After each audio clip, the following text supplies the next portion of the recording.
നടനും സംവിധായകനും തിരക്കഥാകൃത്തുമായ ശ്രീനിവാസന് യാത്രാമൊഴിയേകാൻ നാട്. തൃപ്പൂണിത്തുറ കണ്ടനാട്ടെ വീട്ടുവളപ്പിൽ ഇന്ന് രാവിലെ 10 മണിക്കാണ് സംസ്കാരം. ടൗൺ ഹാളിലും വീട്ടിലുമായി നിരവധി പേരാണ് ശ്രീനിവാസന് അന്ത്യാഞ്ജലി അർപ്പിക്കാൻ എത്തിയത്. ഡാനി പോൾ വിവരങ്ങളുമായി. ഡാനി, ഇന്നലെ പൊതുദർശനത്തിന് ശേഷം വീട്ടിൽ കണ്ടനാട്ടെ വീട്ടിലായിരുന്നു മൃതദേഹം ഉണ്ടായിരുന്നത്. ഇന്നിപ്പോൾ രാവിലെ 10 മണിയോടെ സംസ്കാര ചടങ്ങുകൾക്ക് തീരുമാനമായിട്ടുണ്ട്. ഇപ്പോഴും ആളുകൾ എത്തുകയാണ്. ഇന്നലെയൊക്കെ നമ്മൾ ടൗൺ ഹാളിൽ കണ്ടത് ജനസഹസ്രങ്ങൾ പ്രിയപ്പെട്ട ശ്രീനിവാസനെ അവസാനമായി ഒന്ന് കാണാൻ എത്തുന്നതാണ്. ഇപ്പോഴും അങ്ങനെ വീട്ടിലേക്ക് ആളുകൾ എത്തുന്നുണ്ടോ? എന്തൊക്കെയാണ് അവിടെ നിന്നുള്ള വിവരങ്ങൾ?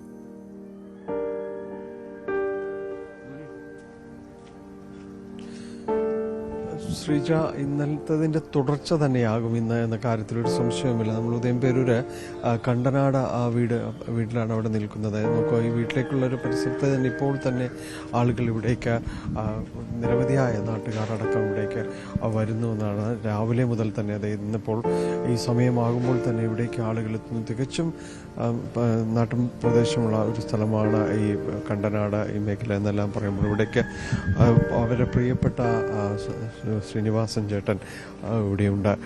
അവസാന ഒരു യാത്രാമൊഴി പറയുന്നതിന് വേണ്ടി ഇവിടെ നിന്ന് ഈ പരിസരത്തുള്ളവർ നിരവധി പേർ ഇവിടേക്ക് ഇന്നലെ ടൗൺ ഹാളിലേക്ക് ഏതാനും പേർ ഇവിടെ നിന്ന് വന്ന് പിന്നീട് അത് വീട്ടിലേക്ക് മാറ്റുക വീട്ടിലേക്ക് നാളെയും കൂടി അതിനുള്ളൊരു അവസരം ഉണ്ടാകുമെന്ന് അറിയിച്ചതിനെ തുടർന്നാണ് ഇവിടെ നിന്നും ടൗൺ ഹാളിലേക്കുള്ള ആ ഒരു ഒഴുക്ക് കുറയുന്നത്. പിന്നീട് ഇന്ന് രാവിലെ ഇന്നലെ രാത്രിയും ഇന്നുമായിട്ട് ഒട്ടനവധി പേർ ഇവിടേക്ക് വരികയും ചെയ്തു. പുലർച്ചെ മുതൽ തന്നെ ഇവിടേക്ക് എത്തുന്നവരുണ്ട്, പലരുണ്ട്.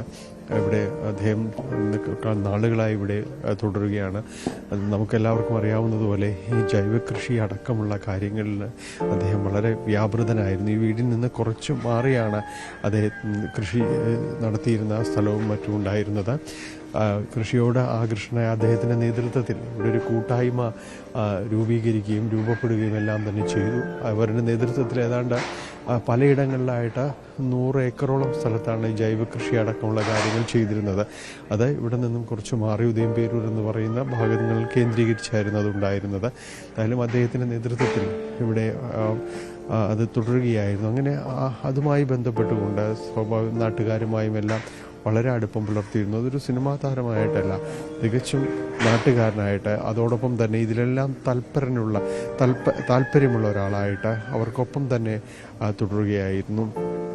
അതുകൊണ്ട് ആ രീതിയിലുള്ളൊരടുപ്പം സിനിമാ പ്രവർത്തകൻ എന്നുള്ള രീതിയിലായിരുന്നില്ല, മറിച്ച് നാട്ടുകാരൻ എന്ന രീതിയിൽ തന്നെ അവർക്കൊപ്പം തുടരുകയും ചെയ്തിരുന്നു.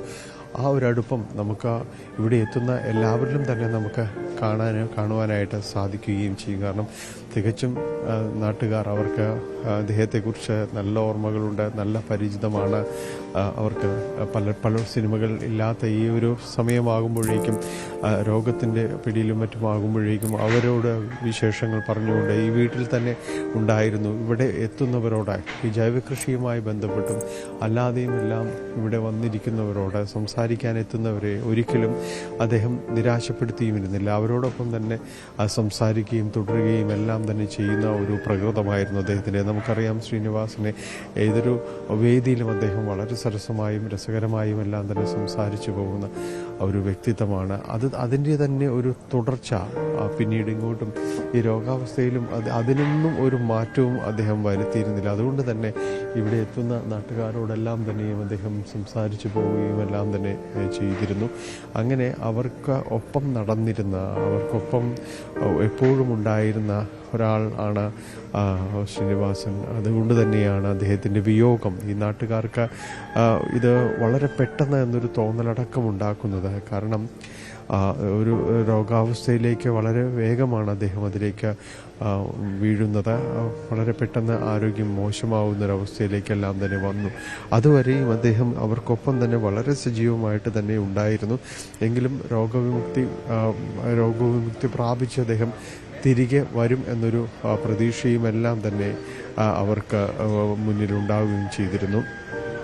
ഇന്ന് ഇവിടുത്തെ ക്രമീകരണങ്ങൾ എന്ന് പറയുന്നത് ഇപ്പോൾ വീടിനകത്ത് നമ്മൾ കാണുന്നത് വീടിനകത്താണ് പൊതുദർശനം. ഇപ്പോൾ നടക്കുന്ന പൊതുദർശനം വീടിനകത്താണ്. അന്തിമോപചാരം അർപ്പിക്കുന്നത് വീടിനകത്തേക്ക് ആളുകൾ കയറിയാണ്, പരിസരത്തുള്ളവരും അതോടൊപ്പം തന്നെ കുടുംബാംഗങ്ങളും എല്ലാം തന്നെ വീടിനകത്തേക്ക് കയറിയാണ് അന്ത്യാഞ്ജലി അർപ്പിക്കുന്നത്. ഇതിനുശേഷം കുറച്ചുകൂടി സമയം കഴിയുമ്പോഴേക്കും ചടങ്ങുകളും മറ്റും തുടങ്ങേണ്ടതുണ്ട്. അപ്പോൾ ആ സമയമാകുമ്പോഴേക്കും ഇവിടെ പോർച്ചിൽ ക്രമീകരിച്ചിരിക്കുന്ന, വീടിന് സമീപത്ത് ക്രമീകരിച്ചിരിക്കുന്ന പന്തലുണ്ട്, അവിടേക്ക് മൃതദേഹം മാറ്റും. തുടർന്ന് ഈ ചടങ്ങുകൾ ഇവിടെ ആരംഭിക്കുകയും വീടിൻ്റെ സമീപത്തുള്ള സ്ഥലത്ത് വീട്ടുവളപ്പിൽ തന്നെയാണ് സംസ്കാര ചടങ്ങുകൾ അടക്കമുള്ള കാര്യങ്ങൾ ക്രമീകരിച്ചിരിക്കുന്നത്. 10 മണിക്കാണ് സംസ്കാര ചടങ്ങുകൾ നിലവിലെ ഒരു സമയപ്രകാരം നമ്മെ അറിയിച്ചിരിക്കുന്നത്. ഈ 10 മണിക്ക് ചടങ്ങുകൾ നടക്കും എന്ന രീതിയിലാണ് അറിയിച്ചിരിക്കുന്നത്. ഈ രീതിയിലുള്ള ഒരു ക്രമീകരണമാണ് ഇതുവരെ നമ്മളോട് അറിയിച്ചിരിക്കുന്നത്. എന്തായാലും നിരവധി പേർ ഇനിയും ഇവിടേക്ക് എത്തിച്ചേരാൻ, പല പ്രമുഖരും ഒന്ന് വീട്ടിലേക്ക് എത്തിച്ചേരും എന്നതും അറിയിച്ചിട്ടുണ്ട്. അപ്പോൾ അത്തരം ഒരുപക്ഷെ അതിൽ മാത്രമായിരിക്കും അവർക്ക് എത്തിച്ചേരാനുള്ള ഒരു സമയക്രമം ഒരുക്കുക എന്നത് മാത്രമായിരിക്കും ഏതെങ്കിലും രീതിയിൽ വൈകാനിടയുണ്ടെങ്കിൽ അത് ഉള്ളത്. പക്ഷേ 10 മണി എന്ന സമയം തന്നെയാണ് ഇപ്പോൾ ക്രമപ്പെടുത്തിയിരിക്കുന്നത്. ഇന്നലെയും അതേപോലെ തന്നെ നിശ്ചയപ്രകാരം തന്നെയായിരുന്നു 1 മണി മുതൽ 3 മണി വരെ എന്ന ടൗൺ ഹാളിൽ നിശ്ചയിച്ചിരുന്ന ഒരു സമയക്രമം. അത് 3:30 മണിയിലേക്ക് അരമണിക്കൂർ കൂടി ദീർഘിപ്പിച്ചു. ആളുകൾ കൂടുതൽ എത്തുന്നത് കൊണ്ട് ഒടുവിൽ അത് അവസാനിപ്പിച്ച് ഇവിടേക്ക് ഉദയംപേരൂരിലെ വസതിയിലേക്ക് കൊണ്ടുവരികയായിരുന്നു. ഇന്നലെ രാത്രി ബന്ധുക്കൾക്ക് മാത്രമായിട്ട്, അതായത് മാധ്യമങ്ങളെ അടക്കം ഇന്നലെ ഒരു അഭ്യർത്ഥന കുടുംബാംഗങ്ങൾ നടത്തിയിരുന്നു. അപ്പോൾ അത് മാനിച്ചുകൊണ്ട് തന്നെ മാധ്യമങ്ങളടക്കം വിട്ടുനിൽക്കുകയും ചെയ്തിരുന്നു. കുടുംബാംഗങ്ങൾക്ക് അവരുടെ സ്വകാര്യ നിമിഷങ്ങളിലേക്ക് നീങ്ങുക, അവർക്ക് മാത്രമായുള്ളൊരു പൊതുദർശനം എന്ന രീതിയിലേക്ക് മാറ്റാനായിട്ട് അഭ്യർത്ഥിച്ചിരുന്നു. തുടർന്ന് ഇന്ന് രാവിലെയോടുകൂടിയാണ് വീണ്ടും ഇവിടേക്ക് മാധ്യമങ്ങളടക്കം എത്തുന്നത്. എന്തായാലും വളരെ വിപുലമായ രീതിയിൽ ഉള്ള ഒരു യാത്രയപ്പാണ് കേരളം ശ്രീനിവാസൻ എന്ന ചലച്ചിത്രകാരന് നൽകുന്നത്. അദ്ദേഹത്തിൻ്റെ നിരവധിയായ സിനിമകൾ ഓർത്തെടുക്കാനും പറയാനും പങ്കുവയ്ക്കാനുമുള്ള ഒട്ടനവധി ആളുകൾ, കാരണം സിനിമാ രംഗവുമായി പ്രവർത്തിച്ചിരുന്ന നിരവധി പേർ ഇന്നലെ എറണാകുളം ടൗൺ ഹാളിലേക്ക് അടക്കം എത്തിച്ചേരുകയുണ്ടായിരുന്നു. അവരെല്ലാവരും പറയുകയും എല്ലാം പങ്കുവയ്ക്കുകയും ചെയ്തത് കഴിഞ്ഞ നാളുകളായി അദ്ദേഹം തുടർന്നിരുന്ന സിനിമാ സഫരി ഏതാണ്ട് അരനൂറ്റാണ്ട് കാലം എന്ന് പറയുന്നത് ഒരുപക്ഷെ മലയാള സിനിമയുടെ തന്നെ ഒരു നിർണായകമായ ഒരു കാലഘട്ടം തന്നെയാണ്. സിനിമ രൂപീകരിക്കപ്പെടുന്നതിൻ്റെ ഒരു മുഖ്യധാരയിലേക്കെല്ലാം മലയാളം എന്ന ഭാഷയെ അടയാളപ്പെടുത്തുകയും ചെയ്യുന്ന ഒരു കാലഘട്ടത്തിൽ തന്നെ ശ്രീനിവാസൻ എന്ന ചലച്ചിത്രകാരൻ തൻ്റെ ചലച്ചിത്ര ലോകത്തേക്ക് കടന്നു വരികയും പ്രവർത്തനം തുടങ്ങുകയും എല്ലാം തന്നെ ചെയ്തിരുന്നു. അത്തരം ഓർമ്മകൾ, തുടക്കകാലം തൊട്ടുള്ള ഓർമ്മകൾ പങ്കുവയ്ക്കാൻ കഴിയുന്ന ഒട്ടനവധി പേർ ഇന്നലെ അവിടേക്ക് എത്തുകയും അവരുടെ വികാരങ്ങളും അവരുടെ സ്നേഹവും സൗഹൃദവും എല്ലാം പങ്കുവയ്ക്കുകയും എല്ലാം തന്നെ ചെയ്തിരുന്നു. എന്തായാലും ഇന്നിപ്പോൾ അദ്ദേഹത്തിന് യാത്രാമൊഴി നൽകുകയാണ് മലയാളം.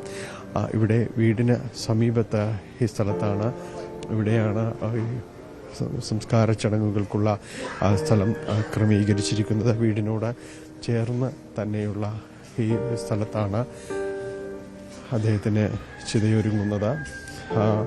തൻ്റെ വളരെ ഇഷ്ടപ്പെട്ട് വാങ്ങിയ ഒരു സ്ഥലമായിട്ടാണ് എപ്പോഴും അദ്ദേഹം ഇതിനെ പറയുന്നത്. ഈ വീടും പരിസരവും എല്ലാം ഇവിടേക്ക് വരുമ്പോൾ, കരിങ്ങാച്ചിറയിലേക്ക് വരുമ്പോൾ അദ്ദേഹം പലപ്പോഴും പറഞ്ഞിരുന്നത് താൻ ഗ്രാമത്തിലേക്ക് തിരിച്ചെത്തുന്ന ഒരു വലിയ പ്രതീതി എപ്പോഴും ഉണ്ടാക്കുന്നൊരിടം എന്ന രീതിയിൽ നഗരഹൃദയത്തിനകത്തേക്ക് വരാൻ സൗകര്യവും സാഹചര്യവും എല്ലാം ഉണ്ടായിട്ടും അതിൽ നിന്ന് മാറി നിന്നുകൊണ്ടായിരുന്നു ഈ പരിസരങ്ങളിലേക്ക് അദ്ദേഹം എത്തുന്നത്. ഇത് ഉദയംപേരൂരിൽ നിന്നും പിന്നെയും മുന്നോട്ട് പോകുന്ന ഒരിടമാണ്. ഈ സ്ഥലത്ത് അദ്ദേഹം ഇഷ്ടപ്പെട്ട് വാങ്ങിയ ഈ സ്ഥലത്ത് ഒരു ചെറിയ കൃഷിയിടം വീടിനോട് ചേർന്ന് അദ്ദേഹം ഒരുക്കി. ഇവിടെ ഇഷ്ടമുള്ള വൃക്ഷത്തൈകൾ നട്ടു, ചെടികൾ നട്ടു. അങ്ങനെ ഒരു സാഹചര്യങ്ങളിലേക്ക് ഈ ചുറ്റുപാടുകളെ മാറ്റിയെടുക്കുന്നതിനുമെല്ലാം തന്നെ അദ്ദേഹത്തിന് കഴിയുകയും ചെയ്തു. തൊട്ടടുത്ത സ്ഥലങ്ങളിലേക്കും